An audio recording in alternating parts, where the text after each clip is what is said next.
Yo les hablaré de los criterios o condiciones conceptuales para la educación. Bueno, Peters, ya después de sus primeras obras, más que nada se enfocó en delinear o precisar sus conceptos o responder a ciertas objeciones de las personas, no tanto cambia en lo sustancial de su filosofía de la educación o sus conceptos de la educación, porque pues él desde un principio como que lo tenía muy claro y simplemente a través de los años lo fue perfeccionando. Peters nos decía que la educación, más que una actividad o proceso como muchos autores lo planteaban, era un término normativo. O sea que pues con la educación la educación era más como una palabra que iba a fijar los requisitos que las otras actividades debían como tener para que fueran consideradas educativas. Eh, Peters nos daba tres criterios que para él era lo que significaba ser educado, de los cuales les hablaré a continuación. El primer criterio es el de alcanzar un estado mental deseable. Este criterio nos dice que para que haya educación, el proceso educativo tiene que generar un estado deseable de la mente. Bueno, este se refiere a que pues debe de haber una unión entre lo que es la educación y lo que se considera valioso. O sea que la educación tendría que, o sea, la persona tendría que actuar para la educación por motivos que sean como internos o relacionados con la educación y no por motivaciones externas, porque eso sería instrumentalizar la educación, según Peters. Nos dice que para que una actividad pueda ser considerada educativa, esta actividad tiene que conllevar a algo que es valioso o que contribuya a que, a que sea valioso. Entonces, esto nos dice que la actividad educativa debe de ser inmanente, o sea, que se esté perfeccionando constantemente y que surja de sí misma. El segundo criterio es el de modo intencional. Este consiste en que el alumno se preocupe por lo que vale la pena y que esta actividad sea realizada libremente por él. Esto obviamente con pues, entendimiento y voluntad de la persona. Peter nos dice que para que a una persona se le considere educada es necesario que sea consciente de los principios que animan su conducta y los haga suyos. O sea que no tiene que interesarse como el concepto en sí del que quiera de educarse y no por los otros aspectos que se puedan presentar sobre ese mismo. Y pues esto lo tiene que hacer con inteligencia y voluntariedad igual. Peters también nos dice, refiriéndose al planteamiento de Dewey, nos dice que el educando necesita ayuda externa hasta que llegue a la madurez. Esto pues lo dice como en el sentido de su voluntad, porque todavía no es capaz de tomar decisiones muy importantes. Lo que también se puede relacionar con lo que dice de que el fin de la educación del educador tiene que ser que su alumno sea capaz de orientar su conducta hacia lo que le conviene desde un punto de vista objetivo. El tercer y último criterio es que tenga carácter cognoscitivo. Esto se refiere a que el contenido de la educación debe aprenderse en relación con el todo.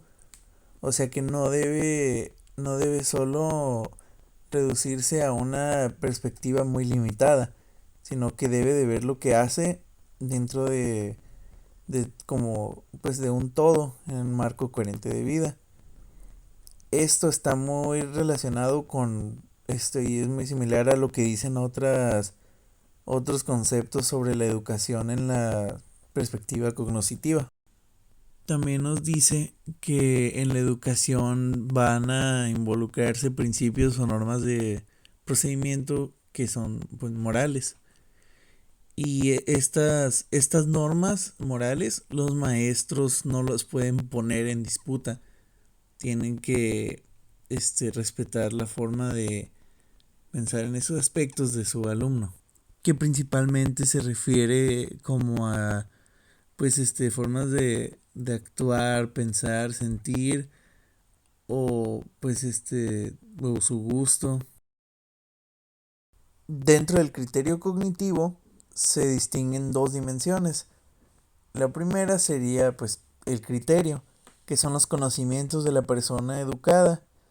Y el hecho de que estos deben de ser integrados y asimilados transformando a su misma persona. El criterio es la perspectiva que tiene una persona o su concepción del mundo. O sea, que pues lo que ya mencioné de que son los conocimientos cuando se integran y se asimilan y transforman a... Y la segunda dimensión es la del contenido cognoscitivo. Esto se refiere a las cosas que son más concretas que se tienen que aprender en la educación o valores específicos de ser educado. Esto va como la contraparte, es la contraparte del primer criterio para la educación, que ese nos decía que la educación pues se tiene que basar en lo que es deseable, en lo que nosotros consideramos valioso, pero del contenido cognoscitivo se refiere a las cosas específicas que tenemos todos que aprender durante la educación, como pues ciertos valores concretos que se nos van enseñando, ya que el ser educado no solo abarca lo deseable. Quiero finalizar con el concepto de educación que tiene Peters, que es: la educación, en esencia, importa procesos que transmiten lo que es valioso de un modo intencional, inteligible y voluntario, creando en el educando un deseo de lograrlo, todo visto dentro del conjunto de las demás cosas de la vida. Aquí podemos ver muchos de los conceptos y aspectos que vimos alrededor de esta exposición, que pues menciona lo de que la educación tiene que ver con lo valioso, el hecho de que es intencional, inteligible y voluntaria, y también el deseo intrínseco que tenemos que tener para educarnos, al contrario de pues de motivaciones extrínsecas. Y también pues dice de eso de que todo tiene que verse como un todo y no por muchas cosas específicas. Es una perspectiva muy peculiar la de Peters, que pues como ya lo mencionó mi compañero Fausto, es muy filosófica. Y pues esto sería todo por nuestra parte, y espero que pues hayan entendido el tema y que tengan buen día.